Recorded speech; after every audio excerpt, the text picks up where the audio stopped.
17절, 18절 말씀 성경 가지고 오신 분들은 찾아서 읽으시면 더 좋습니다. 같이 읽겠습니다. 내가 율법이나 선지자를 폐하러 온 줄로 생각하지 말라. 폐하러 온 것이 아니요 완전하게 하려 함이라. 진실로 너희에게 이르노니 선지자가 없어지기 전에는 율법의 1.1획도 결코 없어지지 아니하고 다 이루리라. 아멘. 예수님께서 이 말씀을 하신 이유는 바리새인들과 서기관들이 또는 제사장들이 예수님을 향해서 당신이야말로 율법을 폐하려고 온 자 아닙니까? 라고 비난했기 때문에 이 대답을 하신 거예요.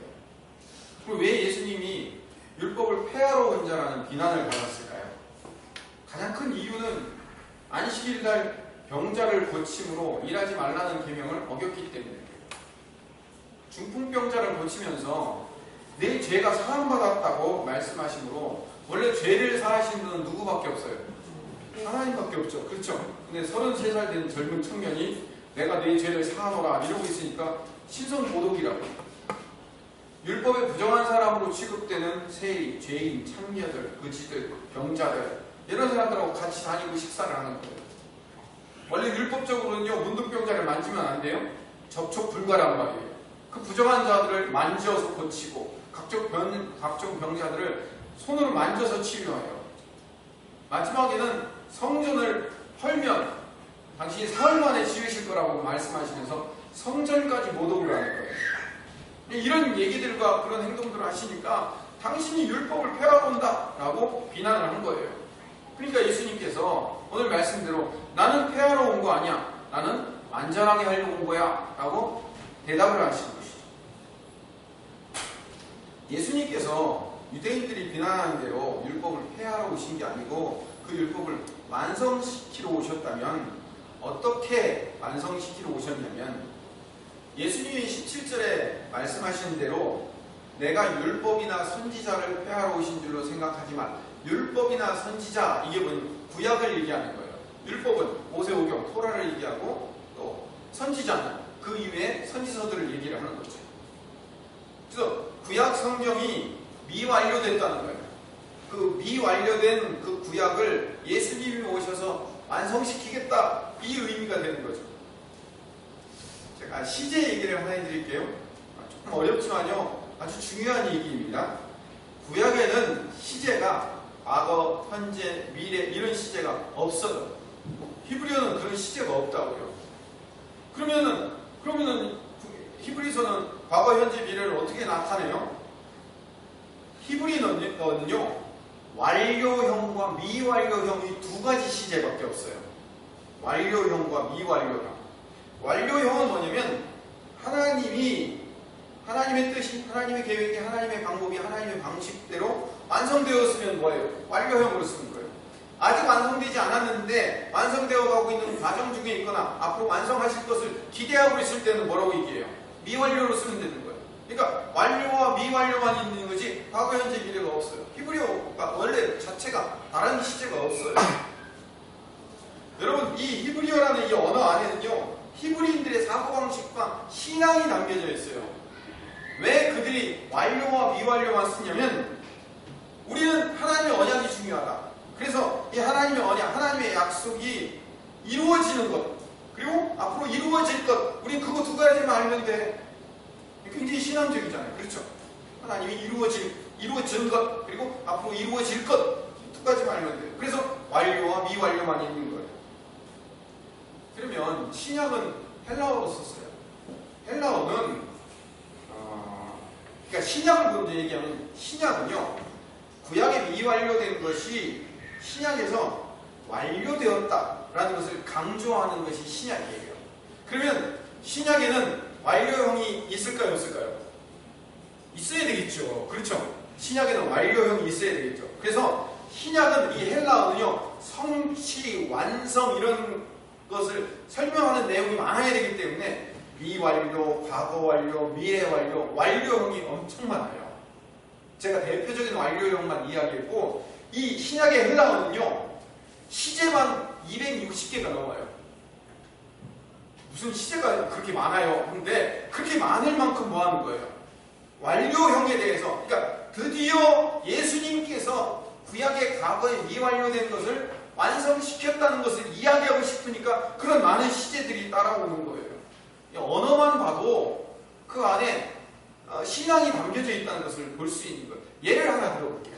예를 하나 들어보면 하나님의 종 엘리에셀이, 아브라함의 종 엘리에셀, 죄송합니다. 아브라함의 종 엘리에셀이 이삭을 대신해서 저 아브라함의 고향에 가가지고 신부를 데리고 와야 돼요. 그래서 갔는데 그 신부인 리브가를 어디서 만나요? 우물가에서 만나잖아요. 그 다음에 야곱이 형 에서가 죽을까봐 쫓겨나서 도망가가지고 바단 아람에 갔는데, 외삼촌네 집에 갔는데 라헬을 만나요. 어디서 만났죠? 우물가에서 만났잖아요. 모세가 바로에게 쫓겨서 광야로 도망갔다가 십보라를 어디서 만나요? 여기서부터 그냥 우물가만 다 맞아요. 우물가에서 만나잖아요. 그런데 이삭이 종이죠. 아브라함의 종 엘리에셀이 우물가에서 리브가를 만나고, 야곱이 우물가에서 라헬을 만나고, 모세가 우물가에서 십보라를 만나는 이 이야기는요, 완성된 게 아니에요. 이게 미완료라고요. 아직 완성되지 않은 거예요. 이게 언제 완성되냐면 예수님께서 신약에 야곱의 우물가, 그 사마리아 여인이 만난 그 우물가가 야곱의 우물가예요. 야곱의 우물가에서 사마리아 여인을 만나면서 완성이 돼요. 예수님이 참 신랑이 되심으로 말미암아 완성되는 이야기가 신약에 등장하는 거예요. 그러니까 구약의 세 번 우물가에서 만난 이야기는 예수님을 통해서 그것을 완성시키는 이야기예요. 그러니까 예수님이 완성시키는 거예요. 예수님이 7번째 신랑이 돼서 완성이 되는 거예요. 왜 7번째 신랑이냐면 예수님이 사마리아 여인에게 뭐라고 얘기해요? 네가 지금 전 남편이 5인데 그 5이 있었다. 그리고 지금 만나는 남편도 네 남편이 아니다. 그럼 몇 명째예요? 6번째죠. 근데 예수님을 만났어요. 몇 번째예요? 완성된 숫자예요. 예수님을 드디어 만나서 예수님이 너의 영적 신랑이며 너의 영원한 신랑이 될 것이다 라는 것을 이야기한 내용이란 말이에요. 그래서 예수님을 통해서 구약 이야기가 완성되는 거예요. 구약의 율법, 선지서들, 모든 이야기들, 모든 제사와 성막과 성전과 절기들과 예언의 말씀들과 모든 이야기들은 결국 예수 그리스도를 통해서 완성되는 이야기예요.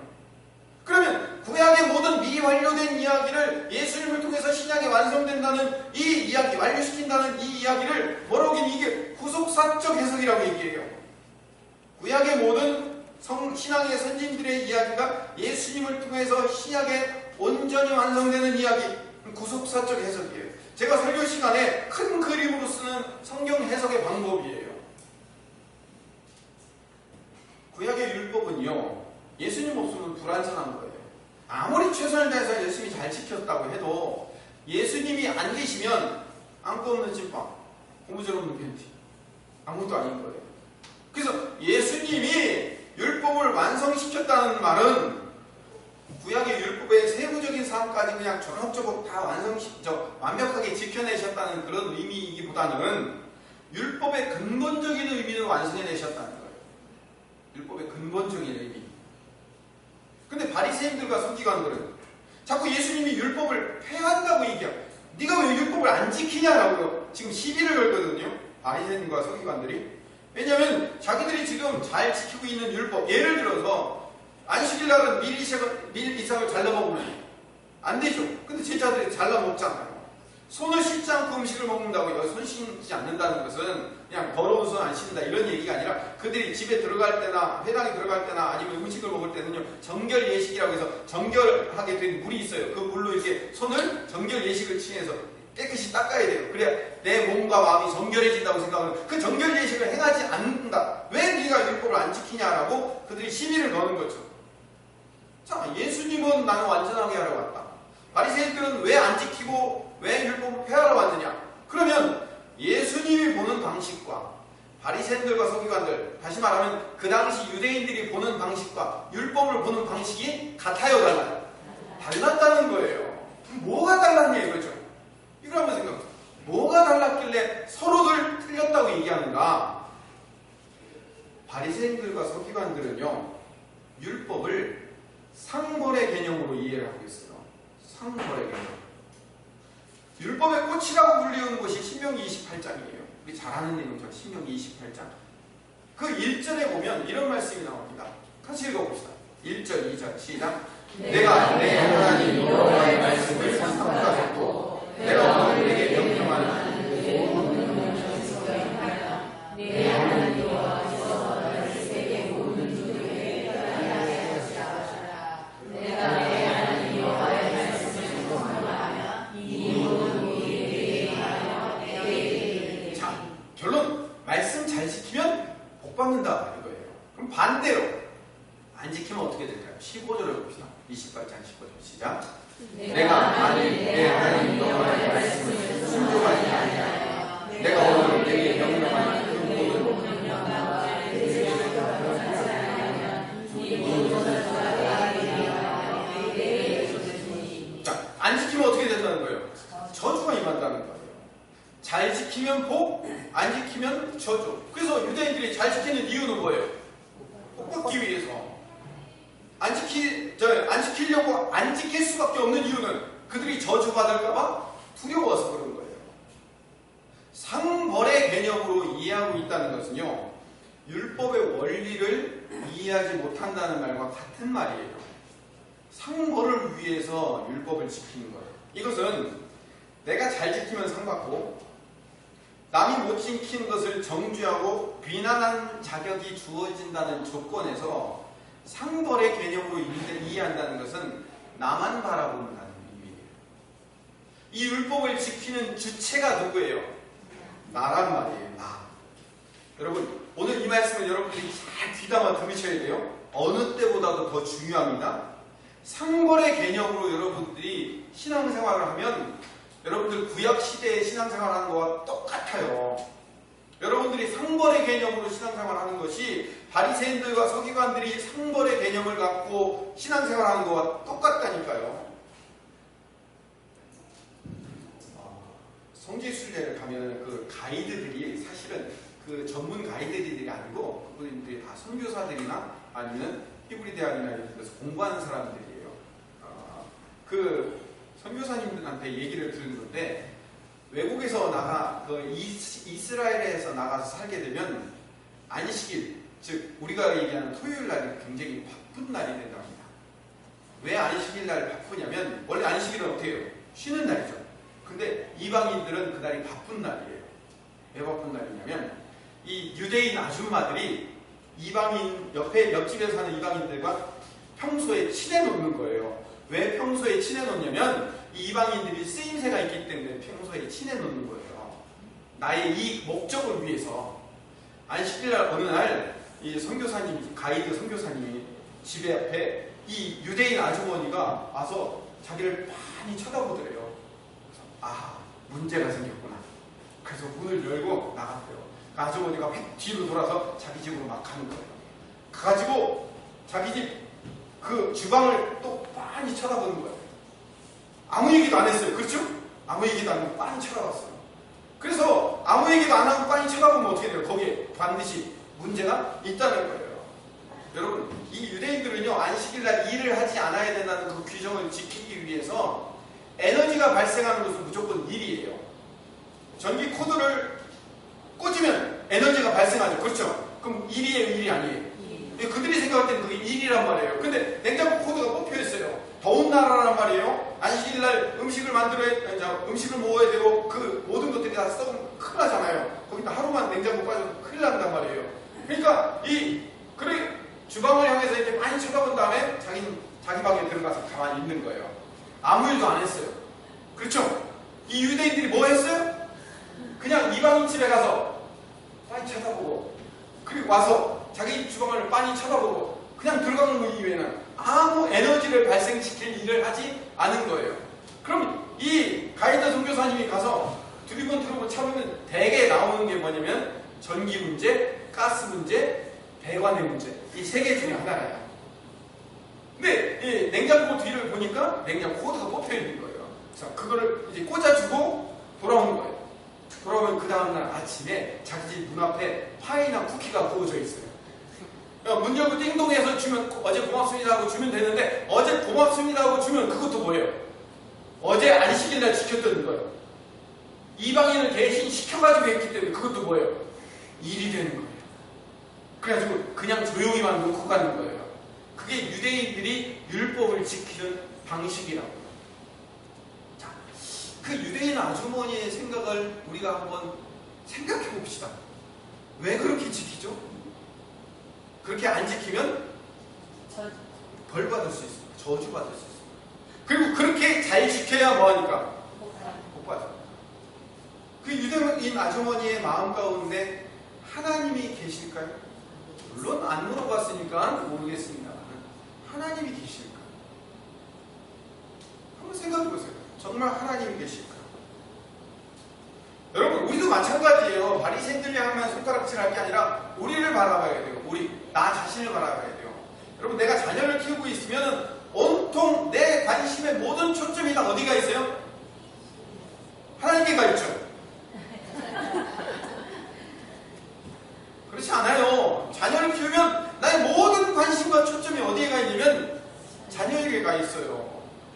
그 자녀가 잘 되면 하나님이 복 준 거예요. 그 자녀가 안 되면 하나님 왜 이러시지? 그런 거예요. 자녀에게 초점이 맞춰져서, 다시 말하면 내 자신에게 초점이 맞춰져서, 자녀는 이꼴로 나란 말이에요. 나에게 초점이 맞춰져서 하나님, 나를, 내 자녀를, 내 사업을, 내 직장을, 내 가정을, 지금 내가 가장 내 마음 가운데 중요하게 여기고 있는 내 자신을 도와주고 나를 평안케 만들어주신 존재로서의 신이란 말이에요. 그 신이 해보지 하지 않도록 일요일날 한 번 가가지고 도장 한번 찍어주고 오면 해코지 안 하니까, 저주 안 내려주니까, 최소한의 필요한 것들을 해주면 그 양반이 벌 안 내릴 것 같아서.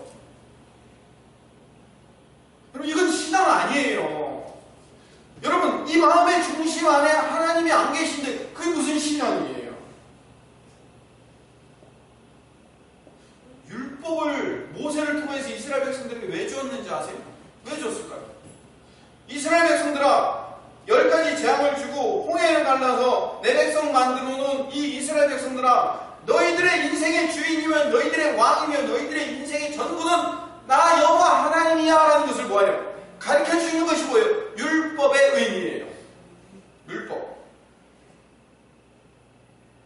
율법을 잘 지키는 것은 그 계명 하나하나를 잘 지켜내는 것이 중요한 게 아니고, 그 계명의 원리와 의미, 즉 그 마음의 중심에 너 하나님 맞니?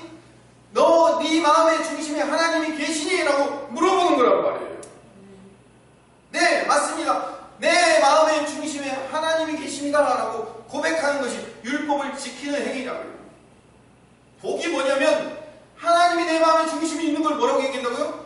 복이라고 얘기해요. 저주는 뭐예요? 하나님이 내 마음의 중심에 없는 것을 저주라고 부르는 거예요. 신명기 28장 20절을 같이 읽어볼까요? 내가 악을 행하여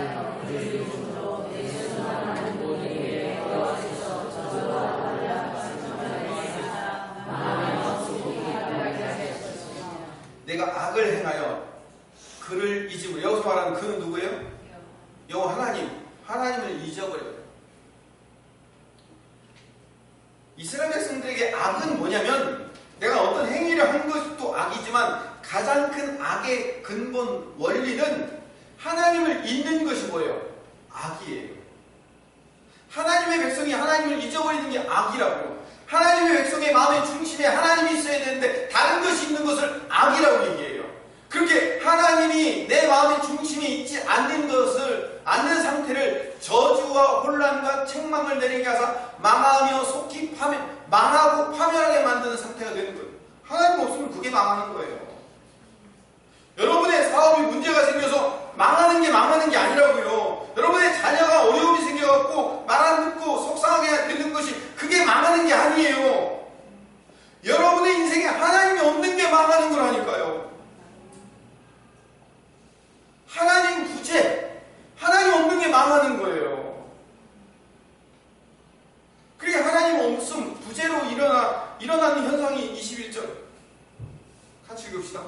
여호와께서 내 몸에 연병이 있느니라 내가 너가 차지할 땅에서 마침내 너를 멸하시고. 여기 연병이 나오는데, 여러분 우리가 이 한자 성경을 우리말로 번역할 때 이걸 연병이라고 번역을 했는데, 연병이 아니라 이게 데베르라는 히브리어인데 다바르라는 단어에서 나온 단어인데 부수다, 파괴하다라는 단어예요. 다시 말하면 내 몸을 부수고 파괴하게 할 거다라는 거예요. 어떤 질병을 의미하는 게 아니라 너를 부수고 파괴하게 만들겠다는 거예요. 어떻게 하면? 하나님이 네 마음의 중심에 있지 않으면 파괴해버린다는 거예요. 22절 봅시다. 시작. 여호와께서 백병과 열병과 염증과 악질과 한재와 죄와 썩은 재앙으로 너를 치시니 이 재앙들이 너를 따라서 너를 침략하게 할 것이라.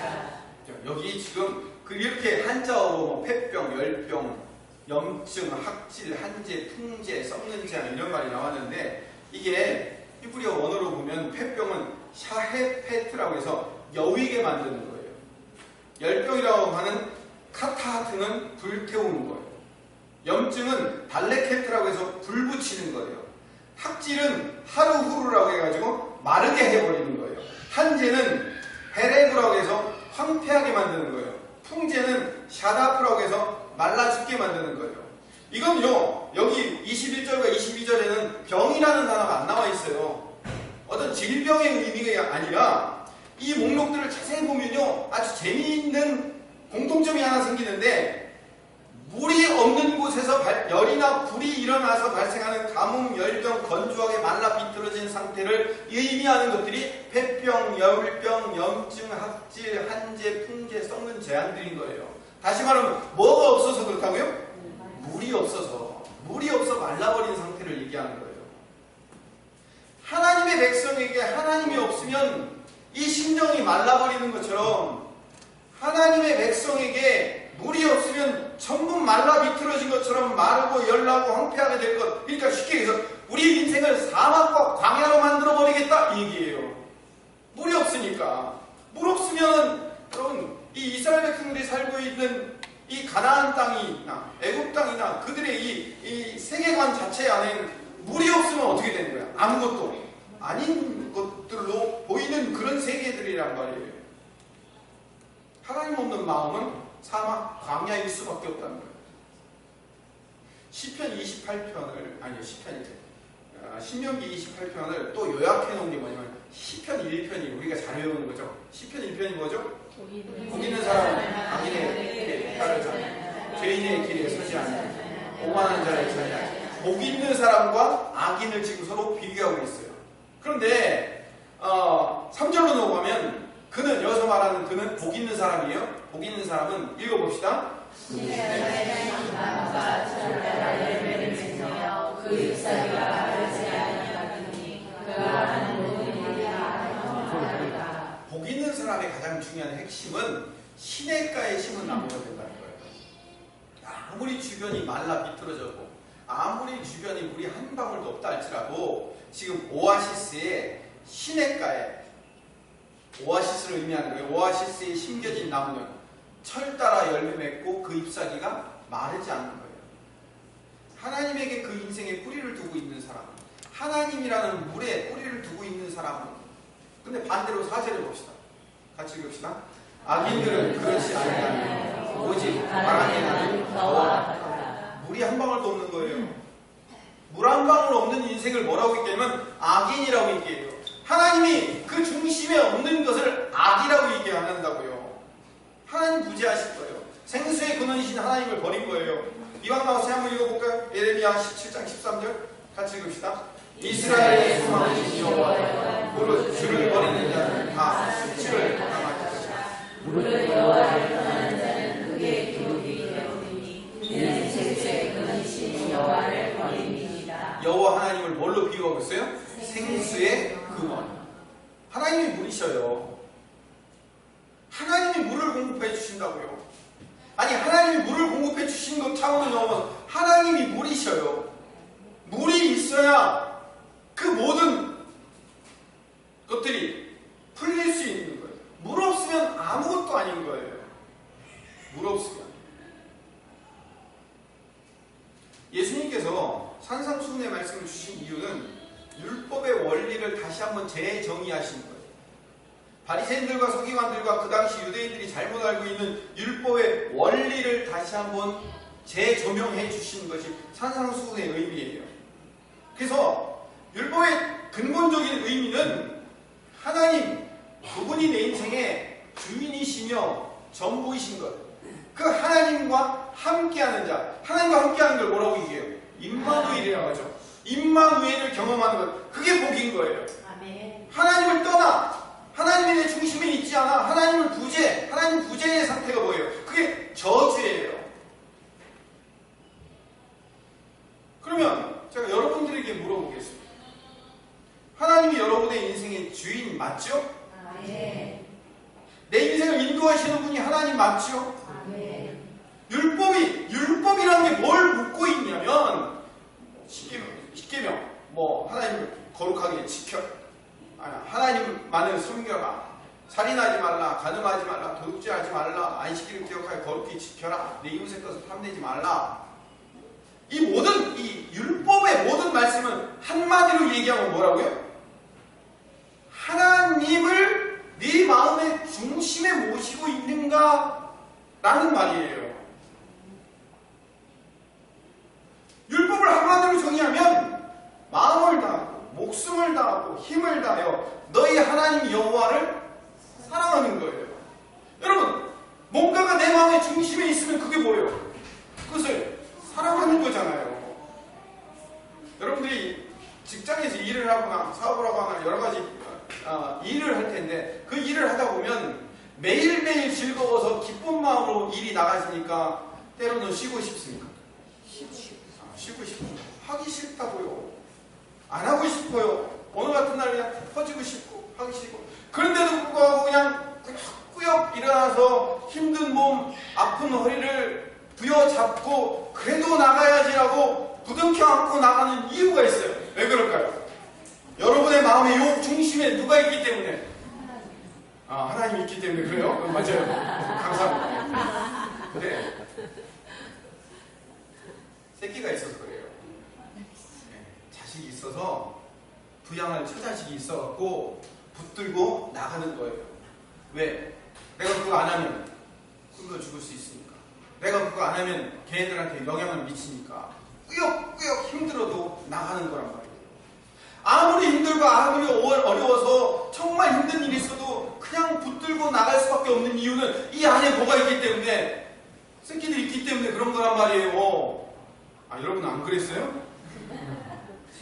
그러면 여러분, 왜 그 힘든 몸을 붙들고도 나갈 수 있는 힘의 근원이 어디 있기 때문에? 여러분 마음에 누가 있기 때문에? 자녀가 있기 때문에 그렇잖아요. 자녀가 여러분의 마음의 중심에 있기 때문에 그들을 위해서 나가는 거잖아요 말이에요.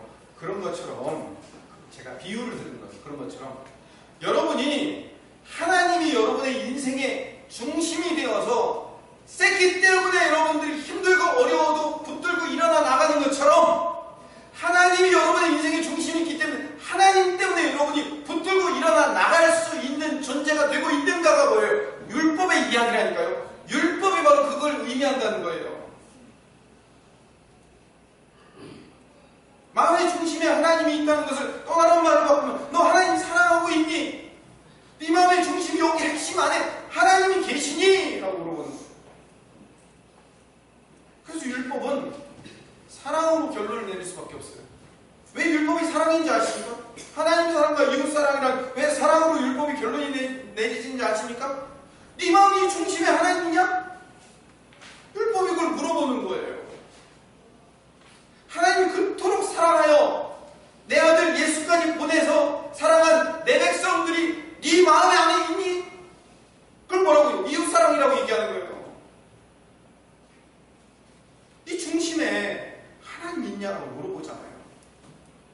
예수님 오셔서 그걸 지금 물어보고 있는 거예요. 네 마음에, 네 중심에 하나님 있니? 하나님 정말로 사랑하고 있니? 하나님이 너희 인생의 동력이 되어서, 하나님이 너희 인생의 목적이 되어서 그 하나님 때문에 너가 살아가고, 하나님 때문에 네가 움직이고, 하나님 때문에 네가 일하고 있니? 라고 물어본단 말이에요. 근데 바리새인들과 서기관들은요, 그들이 갖고 있는 율법의 논리는 하나님 사랑에서 출발하는 게 아니라 상벌의 논리로 읽고 있어요. 여러분, 상벌의 논리로 읽고 있을 때 가장 중요한 것은 뭐냐면 상벌의 개념으로 이해하고 있다는 것은 결국 그 마음의 중심에 하나님이 있는 게 아니고 누가 있는 거예요? 내가 있는 거라고요. 나를 위해서예요. 나를 위해서. 내 가정을 위해서, 내 자녀를 위해서, 내 사업을 위해서, 내 직장을 위해서, 나를 위해서 하나님이라는 신적 존재를 이용해 먹는 내가 중심에 있는 거예요.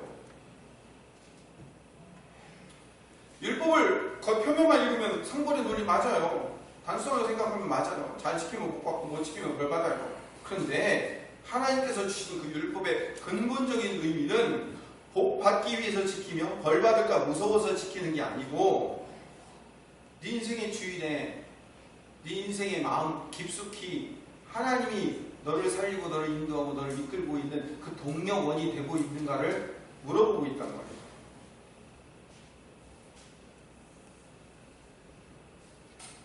하나님 때문에 여러분 움직이고 계십니까? 하나님 때문에? 여러분 한번 잘 생각해 보세요. 대답은 안 해도 돼요. 그러나 여러분 마음 가운데 생각해 보세요. 여러분이 하나님 때문에 움직이고 있는지, 하나님 때문에 일하고 있는지, 아니면 나를 위해서 일하고 있는지, 이거를 이 율법이라는 것을 통해서 점검하고 있지 않으면 안 돼요. 하나님 때문에 움직이고 있는 사람은요, 어렵고 힘들고 곤란한 상황이 와도 하나님 앞에 오기를 기뻐해요. 즐거워해요. 그리고 하나님 앞에 오는 것을 가장 최우선 순위로 삼아요. 왜? 하나님이 내 마음에 중심에 있기 때문에. 바쁜데요? 힘든데요? 어려운데요? 여러분 인생 다 바빠요. 다 힘들어요. 다 어려워요. 안 바쁜 데 있었어요? 다 힘들고 다 어려웠죠. 좀 편해지면, 좀 여유가 생기면 그때 할게요. 여러분이 정말로 힘들고 어렵고 곤란해가지고 예배 못 나오고 힘들고 어려웠습니까? 못했습니까? 아니요. 여러분 힘들고 어려워서 못한 거 아니에요. 게으르고 나태해서 못한 거 아니에요. 여러분 중심에 하나님이 없기 때문에 안 한 거라고요. 중심에 하나님이 있으면 해요. 여러분 중심에 자녀가 있어 보세요. 그 자녀를 위해서 맛있는 거 먹이고 이 자녀를 위해서 좋은 데 보내기 하기 위해서 내가 일을 안 벌고 이 자녀를 위해서 해야겠다고 하면 여러분 어떻게 돼요? 마땅히 일어나서 나가잖아요. 그런 것처럼 여러분 중심에 뭔가 있으면 그 중심에 있는 것대로 한단 말이에요. 이 중심에 하나님이 있으면 어렵고 힘들어도 해요. 나와서 해요. 핑계일 뿐이라고요. 핑계일 뿐이에요. 그러면 반대로 거꾸로 생각해서 여러분들이 편해지고 좀 안락해지고 시간 많으면 그때는 하나님 잘 섬길 수 있을 것 같습니까? 정말 그래요? 지금은 힘들고 어려워서 못하는 거지 편해지고 조금 시간 여유가 생기면 그때는 잘할 수 있을 것 같아요? 아니요. 편해지고 쉬워지고 시간 많으면 어떻게 하는지 아세요? 그때는 놀러 다녀요. 놀러 다녀요. 왜? 중심에 하나님이 없기 때문에. 중요한 것은 하나님이 내 인생의 중심이 되면요, 어떠한 상황 속에서도 그것이 1순위고 우선순위이기 때문에 하나님 앞으로 나온다고요. 그게 여러분의 1순위가 아니기 때문에 그런 거예요. 여러분의 1순위가 아니라는 것은 뭐예요? 결국 이 중심에 하나님이 안 계시는 거예요. 2등이에요. 3등이에요.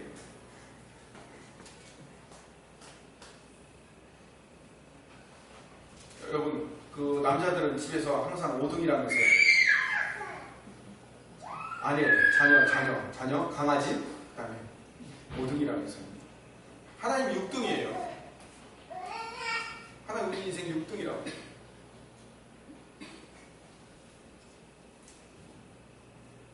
하나님을 사랑하고 하나님께서 내 삶을 인도하고 계시다는 고백의 결과이면 율법이 지켜지는 거예요.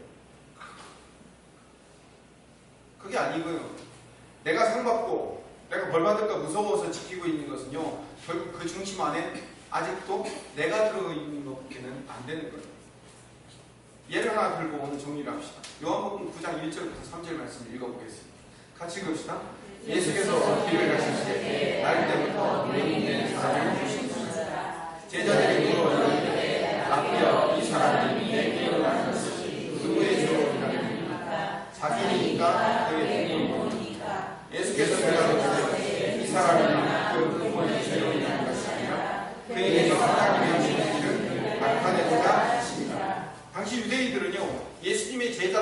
포함해서 모든 유대인들은 맹인이 왜 맹인이 될 수 있는 거냐면 죄인이기 때문에 맹인이 되는 거예요. 죄의 결과물인 거예요. 맹인이 된 이유는, 안진뱅이가 된 이유는 죄의 결과인 거예요. 뭔가 잘못했으니까 그런 결과를 얻은 거 아니야. 근데 날 때부터 맹인인 거예요. 그럼 부모의 죄 때문에 그런 거야? 아니면 죄인은 원래 태어나서 그런 거야? 라고 예수님께 제자들이 물어본 거예요. 그래서 이 사람이나 그 부모의 죄로 인한 것이니까? 라고 물어본 거라고. 근데 예수님, 아니야. 하나님이 하시는 일을 나타내려고 하는 거야. 라고 대답하는 거예요. 여러분, 유대인들의 사고방식과 우리의 사고방식이 똑같아요. 우리는 우리의 모든 삶의 결과가 원인을 증명한다고 생각해요. 내가 이런 결과를 갖고 있으면 그런 결과를 갖고 있는 원인이 있다고 생각하는 거예요. 아주 쉽게 얘기해 봅시다.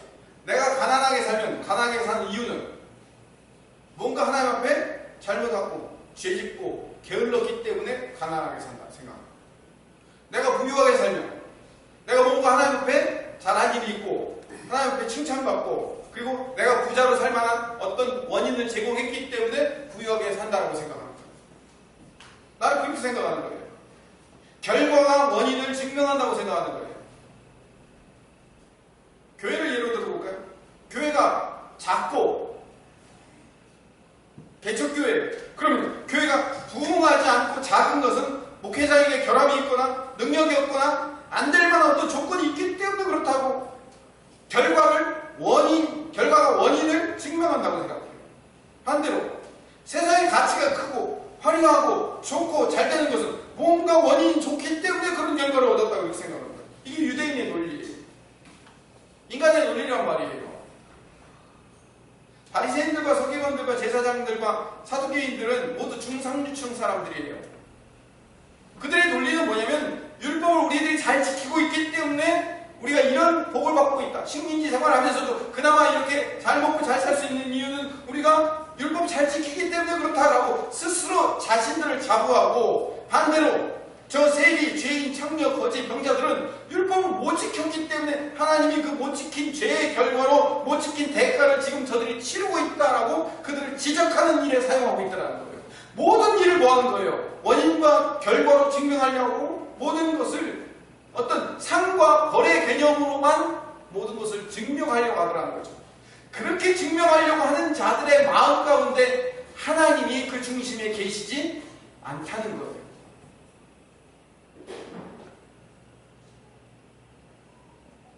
아무리 잘 지키고 있는 척해도 사실 그들의 마음 안에 하나님이 부재하신 거예요. 뜨거운 열기로 말라 비틀어진 물 없는 사막이며 광야일 뿐이에요. 세리, 죄인, 창녀, 거지, 병자들을 조롱하고 그들의 못 지킴을 근거로 잘 지킴을 드러나고 나를 자랑하고 그들의 못 지킴을 비난하는 일에만 사용하는 게 상벌의 개념이에요. 그건 율법 아니에요. 율법의 정신을 오도하는 거예요. 근데 유대인들은 몇천 년 동안 그 율법의 정신을 오도하면서도 그런 방식으로 살고 있었던 거예요. 그래서 예수님이 오셔서 그 율법의 의미를 다시 한번 재해석해 주시는 거예요. 재정의해 주시는 거예요. 그게 산상수훈의 이야기라고요. 하나님이 너희들에게 율법을 주신 이유는 하나님과 동행하는 것이 복이며 하나님 없는 것이 저주라는 것을 알려준다는 거죠. 중심은 하나님께 있어요. 그래서 예수님께서 오셔서 너희들이 지금 잘 지키고 잘하고 있다고 생각하는데 그거 착각이야 라고 말씀하시는 내용이 계속되는 거예요. 옛사람에게 말하는 바 살인하지 말라. 살인하지 말라. 옛사람이라고 뭐예요? 구약을 얘기하죠. 그렇죠? 구약에 살인하지 말라라고 했는데 살인의 의미가 뭔지 아니? 22절을 보니까 나는 너희에게 이르노니 형제에게 노하는 자마다 심판을 받게 되고 형제를 대하여 라가, 이 라가는 히브리 사람들의 욕설이에요. 머리가 텅 비었다 이런 뜻이에요. 우리말로 돌대가리 이런 뜻이에요. 라가라 하는 자는 공회에 잡혀가게 되고 미련한 놈이라 하는 자는 지옥불에 들어가게 되리라. 그럼 마지막에 뭐라고 얘기하냐면 26절을 봅시다. 그럼 한번 읽어주세요. 시작.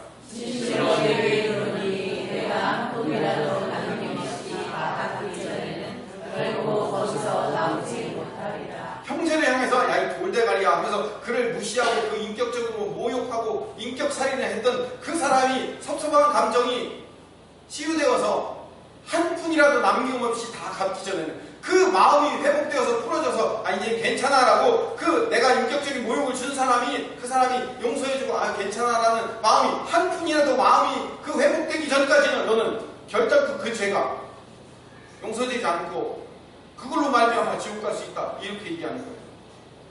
얼마나 무서운 얘기예요. 또 간음하지 말라 하였다는 것을 너희가 들었으나 또 옛사람에게 말한 바 맹세하지 말라고 내 맹세한 것을 주께 지키라 하였다는 것을 들었으나 율법의 얘기들을 하나씩 얘기하면서 하나님 사랑의 관점에서 얘기하는 거예요. 하나님 사랑의 관점, 이웃 사랑의 관점에서. 오늘 말씀 정리하겠습니다. 예수께서 5장 17절에 폐하러 오는 것이 아니라 완전하게 하려 합니다 라고 말씀하신 이 말씀은 구약의 미완성된 율법을 온전하게 만드는 유일한 방법은 예수님밖에 없다는 거예요. 예수님만 가능하신 거예요. 왜? 예수님께서 하나님의 마음의 중심에 가 있으신 분이 예수님이시기 때문에 예수님만이 그 마음의 중심에 하나님으로 가득 차 있으신 분이기 때문에 그 예수님으로 말미암아 하나님의 마음이 흡족할 만큼 그 마음 중심에 하나님으로 가득 차 있으신 분이 하나님의 뜻과 방법대로 살아 십자가까지 지셨단 말이에요. 그래서 그 예수님의 영이신 성령이 내 안에 오셔서 나와 함께 하시기 시작하시는 거예요. 그래서 18절 말씀 같이 읽어봅시다. 5장 18절 마태복음 5장 18절 같이 한번 읽어볼까요? 시작. 진실로 너희에게 이르노니 천지가 없어지기 전에는 율법의 일점일도 결코 없어지지 아니하고 다 이루리라. 이 말씀만 정리하고 마치도록 하겠습니다. 그럼 이게 도대체 무슨 말일까요? 천지가 없어지기 전에는 율법의 1.1획도 결코 없어지지 않고 다 이루리라 라고 말씀하셨어요. 다시 말하면 우리가 그 율법의 말씀을 1.1획도 없어지지 않고 완벽하게 지켜내야 된다는 의미가 아니라 하나님을 이 마음 중심에 모시고 살게 되면 그렇게 1.1획도 결코 없어지지 않고 완벽하게 지키는 상태로 우리의 삶이 바꿔질 수 있는 거예요. 왜? 하나님이 내 인생의 중심에 있기 때문에. 자, 그럼 하나님이 내 마음의 중심에 있으려면 어떻게 해야 돼요? 하나님이 내 인생을 그리로 끌고 가신다는 사실을 아셔야 돼요. 1.1획도 없어지지 않고 다 이루셨고 다 이루고 계실 거라고 말씀하시는 것은 그렇게 이루고 가실 거라시는 말씀은 내 삶에서 예수님께서 율법을 십자가로 완성해내셔요. 완성해내신 다음에 그 예수님의 영이신 성령께서 내 안에 오셔요. 이 성령이 내 안에 오셔서 율법의 1.1획도 없어지지 않고 완벽하게 예수님이 지켜내실 거예요. 그렇죠? 그래 안 그래요? 누가 지켜내신다고요?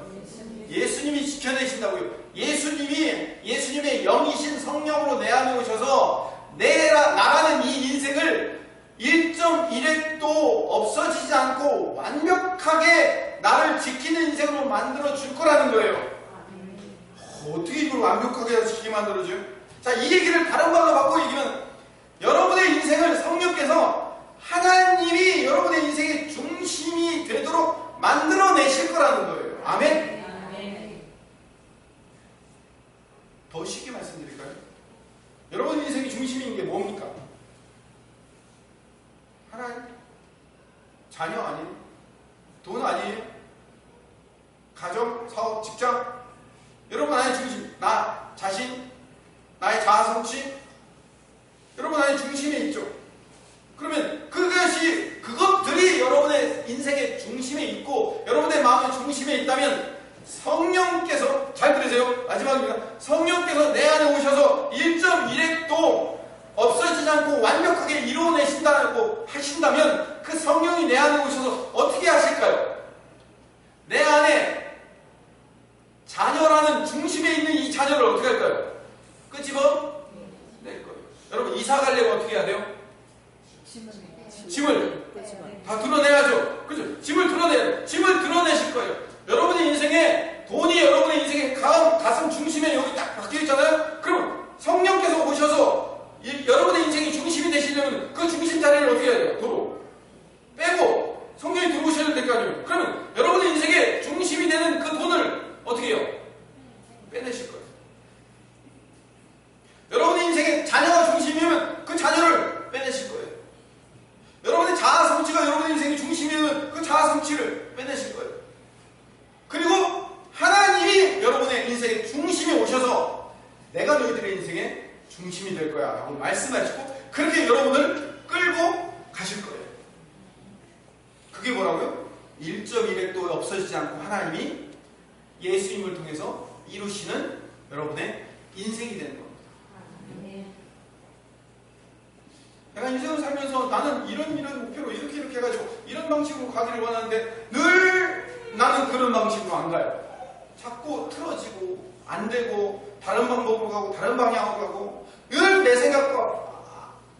내 생각과 영 틀려요. 왜 그럴까요? 하나님이 왜 나를 여기까지 이렇게 이끌어 오실까요? 앞으로 왜 하나님께서 나를 그런 인생으로 끌고 가실까요? 성령이 여러분 안에 있기 때문에 그래요. 잘 들으세요. 오늘 잘 들으라는 게 3번이나 말씀하셨어요. 말씀드려요. 잘 들으세요. 하나님이 여러분의 인생을 끌고 가신다니까요. 이 율법을 이제 예수님이 오셨으니 여러분 율법 잘 지키십시오. 이게 아니에요. 성령께서 여러분의 안에 오셔서 율법을 잘 지켜내실 거라니까요. 하나님을 여러분의 인생의 주인, 왕으로 만들어내실 거라니까요. 그럼 왕으로 만들어내실 거라면 지금 여러분들이 진짜 하나님이 한 가짜들, 여러분 중심에 있는 그 가짜들을 뽑아내시고 중심에 하나님을 넣는 과정이 여러분의 삶에 계속 앞으로 이루어질 거예요. 그게 여러분 하나님의 복인 줄 믿으시기 바랍니다. 그게 여러분의 복이에요. 자녀가 때로 말 안 듣고 말썽 부리고 내 뜻과 내 방법대로 자녀가 안 가거나 하나님이 일하고 계십니다. 자녀를 여러분 중심에서 빼놓으시고 누가 들어가시려고? 성령 하나님이 들어가게 하시고 돈이 채워져야 되는데 그것이 안 채워지고 문제가 생기면 돈이 여러분의 인생의 중심이 아니라는 것을 가르쳐 하나님이 여러분의 인생의 중심을 만들려고 그 돈을 잠시 빼놓으실 거예요. 그런 인생을 겪어갈 때 여러분 하나님 앞에 감사하셔야 돼요. 아까 권사님 기도하는 것처럼 우리 하나님의 뜻이 어디 있어요? 항상 기뻐하고 쉬지 말고 기도하고 범사에 감사하는 삶입니다. 하나님이 여러분의 인생을 다루실 때도 여러분 기뻐해야 돼요. 하나님이 여러분 인생을 여러분의 인생에 율법이 완성되어 가는 과정을 겪어나가는 과정 가운데 하나님이 일하실 때 여러분 감사하셔야 돼요. 아하, 이 문제는 지금 내 중심에 하나님이 있지 않고 여기 자녀가 지금 내 안에 중심이 있어서 그 자녀를 빼내려고 그래서 그 자리에 하나님이 들어가시려고 하는 작업의 한 부분이었구나 라는 것을 깨닫고 여러분 감사하셔야 돼요. 여러분이 그 과정을 겪어나갈 때 여러분의 인생에서 진짜 마음을 다하고 힘을 다하고 뜻을 다하여 하나님이 여러분의 인생의 중심 가운데 있을 때 율법이 1.1핵도 없어지지 않고 완벽하게 지켜지는 삶이 이루어진다는 것을 깨닫는 하나님의 백성 되시기를 간절히 소망합니다.